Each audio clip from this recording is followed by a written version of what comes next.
Imagine this: Uber, Swiggy, Amazon, Paytm, Urban Clap, Book My Show all combined into one single app. Yes, an app like this exists, and it's not a company based in China or USA. It's from Indonesia. Gojek is a mobile app that provides services across transport, logistics, food, shopping, payments, and even news and entertainment. It's a super app that offers the services of multiple apps under one umbrella, giving its users a seamless, integrated, and efficient experience. Backed by investors such as Facebook, Tencent, PayPal, and Google, Gojek is Indonesia's shining star of startups. In May 2021, Gojek made global news as it merged with Tokopedia, another unicorn in the e-commerce space, to form the GoTo Group. The merger, worth $18 billion, became the largest deal in the history of Indonesia, combining the country's two most valuable startups. But what's so significant about this merger that it's making world news? This is Siddhant, and welcome to another episode of Let's Do Shorts.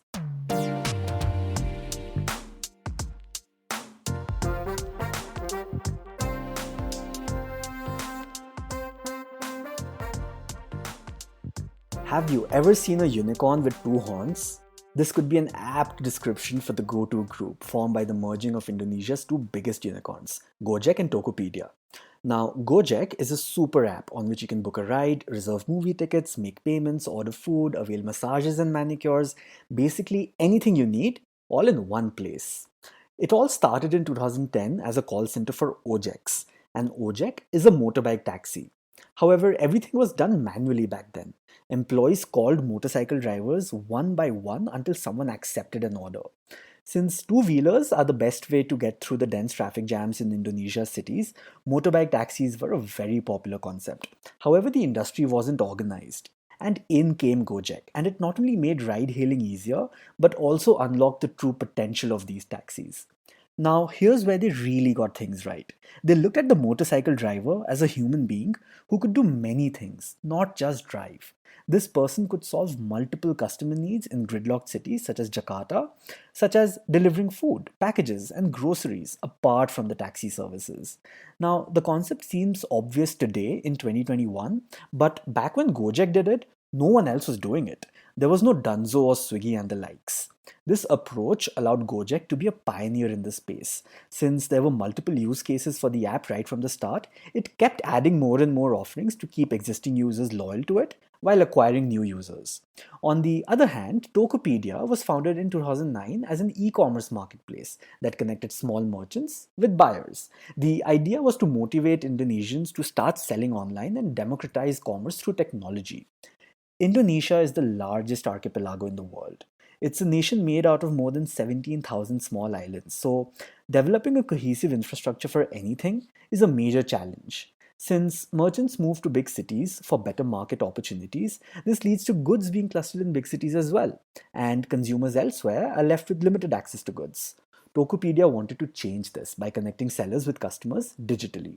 As of today, there are over 11 million merchants on the app selling everything from freshly caught fish to fashion and furniture in over 97% of the districts of this fragmented country.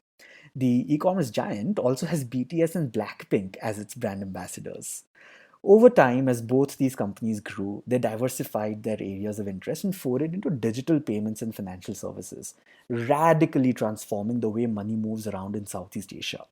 Indonesia is also home to the world's fourth largest population, less than half of whom have bank accounts. The economy runs mostly on cash, but since everyone had a smartphone, these apps began offering the most basic financial services to people without a bank.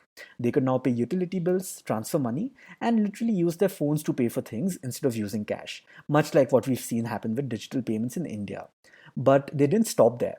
They ventured into microfinancing as well. They provided loans and affordable investment solutions to a thriving economy which was looking for that financing. Now, Gojek and Tokopedia weren't the only tech unicorns in the region. The two faced stiff competition from Singapore based peers, such as Grab, which is the leader in the ride hailing and food delivery service, and Sea, which has ramped up its efforts in the e commerce and food delivery spaces with aggressive promotions in Indonesia.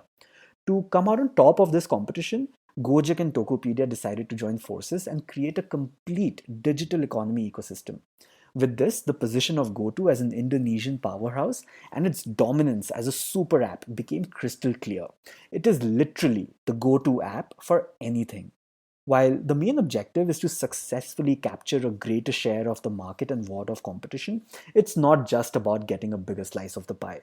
The partnership is formed on a much greater goal: their common mission of bringing the next generation of Indonesians into the digital economy.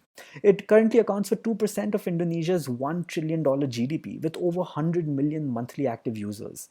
The company now wants to win over the entire Southeast Asia region, but there's a lot of competition.